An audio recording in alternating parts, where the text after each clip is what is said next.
মহাখালীতে আবারও অবরোধ করে বিক্ষোভ করছে তিতুমির কলেজ শিক্ষার্থীরা।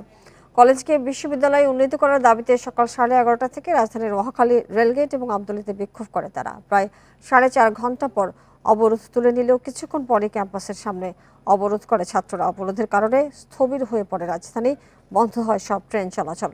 এ নিয়ে আলোচনা করতে রাজধানীর গুলশান থেকে আমাদের সঙ্গে যোগ দিচ্ছেন শিক্ষাবিদ এবং ব্র্যাক ইউনিভার্সিটির এমেরিটাস অধ্যাপক ডক্টর মঞ্জুর আহমেদ।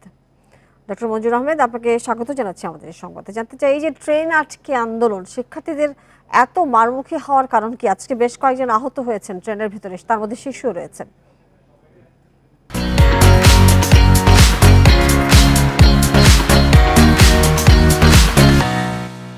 অত্যন্ত দুঃখজনক একটা পরিস্থিতি, কিন্তু এই ছেলে মেয়েদের জন্য সত্যিই দুঃখ হয়, কারণ এই পরিস্থিতিটা আজকে হঠাৎ করে সৃষ্টি তো হয় নাই। এটা অনেক দিন থেকেই তাদের সমস্যা চলছে। প্রথমত 7 বছর আগে তাদেরকে জাতীয় বিশ্ববিদ্যালয়ের মধ্যে ছিল, তারপরে ঢাকা বিশ্ববিদ্যালয় অন্তর্গত করা হলো। সেটা একটা অত্যন্ত হঠকারী একটা সিদ্ধান্ত ছিল, কারণ তাতে কোনো সমস্যার কোনো সমাধানই হয় নাই। তারপরে 7 বছর ধরে এরা এখানে আছে এবং নানান রকম বৈষম্য এবং একটা অব্যবস্থার শিকার হয়ে তারা আছে।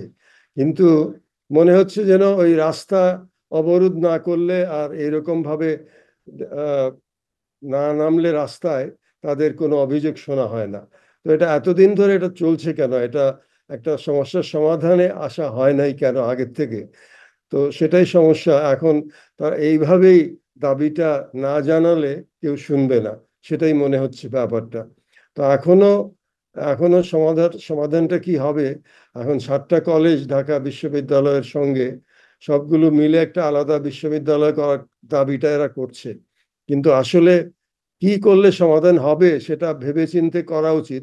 যেটা বলছেন যে তাদের রাস্তায় নামতে হয় দাবি পূরণের জন্য, কিন্তু যে কোনো দাবি পূরণের সড়ক অবরোধ, জনভোগান্তি এবং আজকের যে ঘটনাগুলো ঘটলো সেটাকে স্যার আপনি সমর্থন করেন? এটা আসলে কেমন আন্দোলন? এটা কি ঠিক কিনা? অন্য পন্থায়, শান্তিপূর্ণ পন্থায় তো আন্দোলন করা যায়। এটা অত্যন্ত দুঃখজনক, কিন্তু তাদের এই দুর্ভোগ দুরবস্থা সে তো অনেকদিন থেকে চলছে। সমাধানের কোনো ভালো উদ্যোগ তো কিছু দেখা যাচ্ছে না।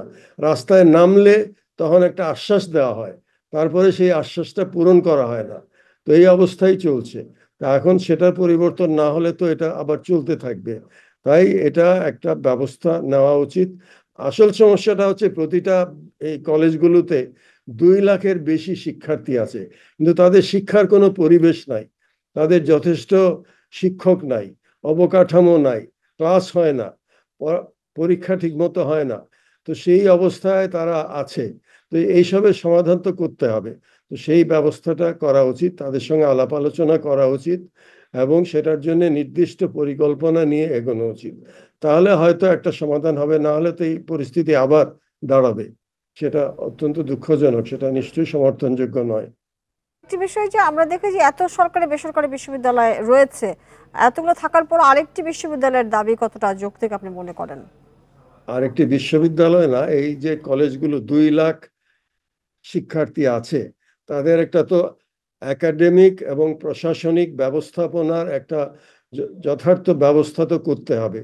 তো সেটার জন্য ন্যাশনাল ইউনিভার্সিটির মধ্যে যখন ছিল তখন তাদের ঠিক মতো ব্যবস্থা করা হয় নাই, তারপরে নিয়ে আসা হলো এখানে। কিন্তু ঢাকা বিশ্ববিদ্যালয়ের সেই সক্ষমতা নাই। তারা নিজেদের যেসব আছে শিক্ষা বিভাগগুলো, সেগুলোই তারা ভালোভাবে চালাতে পারে না। সুতরাং এইখানে নিয়ে আসাটা ঠিক হয় নাই, অন্য কোনো ব্যবস্থা করা উচিত ছিল। তো এখন সেটার জন্য ব্যবস্থা একটা কি থাকা উচিত ছিল এবং কি সমস্যার কারণে এটি সমস্যা এতদিন সমাধান হয়নি বলে আপনি মনে করছেন? দেখেন, এই তো এতদিন ধরে যা চলে আসছে, নানান রকম রাজনৈতিক ভাবে সিদ্ধান্ত হয় শিক্ষার জন্য মঙ্গলজনক কি হবে, শিক্ষার জন্য কি করা উচিত, সেইভাবে চিন্তা ভাবনাটা অনেক সময় হয় না। কাকে পদ দেওয়া হবে, কাকে কিছু সুবিধা দেওয়া হবে, তারপরে বিভিন্ন রাজনৈতিক স্বার্থ, কে কাকে সমর্থন করে, এইসব বিবেচনা, শিক্ষার বিবেচনাটা যথেষ্ট হয় নাই। এবং এই জন্যে যে একটা নেতৃত্ব দরকার এবং একটা অঙ্গীকার দরকার, সেটারও অভাব ছিল। এখন এই বর্তমান অন্তর্বর্তী সরকার তারা বলছেন করবেন, কিন্তু তারা তো আমার মনে হয় যথেষ্ট দক্ষতার পরিচয় দিচ্ছেন না এখানে। এখানে আরেকটু আহ, আরেকটু এগিয়ে আসতে হবে, এদের সঙ্গে কথাবার্তা বলতে হবে, একটা পরিকল্পনা নিয়ে আসতে হবে, না হলে তো আবার সমস্যা দাঁড়াবে। স্যার, আপনাকে অনেক ধন্যবাদ আমাদের সাথে যুক্ত হয়ে বেশি কথা বলবার জন্য।